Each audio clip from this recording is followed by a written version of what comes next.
The good thing is the next 3 games for Harambee Stars go home. And at home is where you collect maximum points really.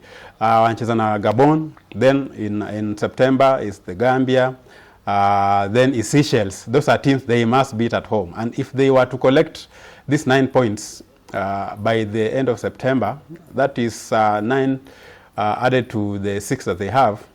Those are 15 points, and that would be good to get them closer to second place perhaps by the end of the qualification phase. So maybe your takeaway from this first game from McCarthy and maybe against Gabon, things that must change and things that you think if Kenya do very well, they can get what they need.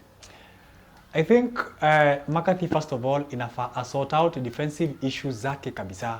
Ukiangalia how Brian Mandela and Daniel Anyembe walikuwa exposed against a pacey attack ya the Gambia, it tells you kwamba it is high time McCarthy must make ring changes kwa backline yake, because there is no need of keeping Johnston Omuru kwa bench when he has the capacity and the capability of giving Harambee Stars something that they lack at the backline.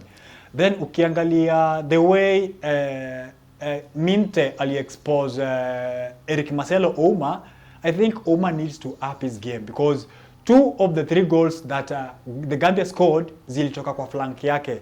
I cannot blame him entirely, but he was extremely exposed to an extent. Every time Minte alikuwa na ball, he looked like he was capable of doing the magic. So it is high time McCarthy needs to sort his backline.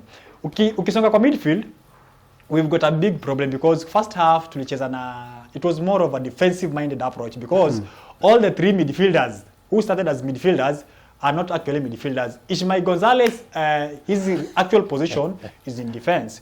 You look at how Richard Odada was outpaced, was just beaten easily in midfield. He couldn't make tackles. It tells you that Teddy Akumu had a lot of work to do. So if at all Teddy needs to do his work, he needs a helper. Now huyo helper anafaa kuwe mtu mwenye is a ball carrier. That is what we lacked in the first half. And the introduction of Duke Abuya at least ilikuja change things.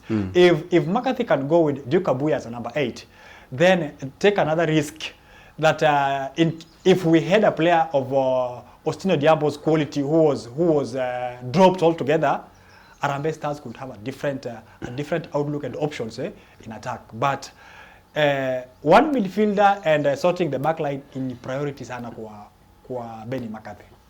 Yeah, personally I would like to see the same, especially about midfield. You realize when Bajaber and Lekupai came in and Abuya, things changed. Now, perhaps our only players we want to see in the starting 11 against Gabon. They were much offensive, very forward thinking. They get into tight areas, very not afraid to take on people. So even if we need to change, and of course defense, Brian Mandela may return to the team since I think October 2023, but he doesn't look very, very assured. He was very slow, he was losing balls, and so he was beaten for pace really, and his partnership na Anyembe hawajacheza together, and the misunderstanding, if I use that word, was clear there for everybody to see. We have seen Joseph Okumu and Omurua play so well together, but Okumu of course is not available for this, but Omurua was on the bench. Perhaps now it's a time for McCarthy let our players. And as we finalize, maybe how do you think this game will pan out, Kenya versus Gabon? Kulingana na mimi, I think Kenya needs to play attacking brand style of football against Gabon. We have to throw caution to the wind. Now come out of our winter cocoon na kusema kwamba it is high time we need to entertain our fans in front of our own home fans. And of course, winning the match is a priority. Ukiangalia our position kwa standings, it really doesn't look good. Kama tutagate maximum points against Gabon. So it is a win at all cost. Irrespective of who starts, Harambee Stars must just produce the results they need for the fans. What is your prediction? 2-1 courtesy of Harambee Stars winning. But I know it won't be an easy match as such. ukiangalia experience and the quality the Gabonese have on their side, haitakuwa rahisi, but the home advantage, the advantage of having the 12th man gives Kenya a slight advantage over their opponents.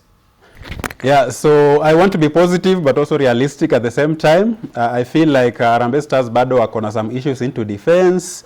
In the midfield, they can be open at times. So I see a 2-2 draw because Gabon wako na some very experienced forwards, so you can easily open up. Kenya also have shown that they have players who can score. So 2-2 for me. Supporters will be there to cheer. Very exciting game, I expect. And that's how we end it here on Pulse Sports Recap. Until next time, see you. Wagwan.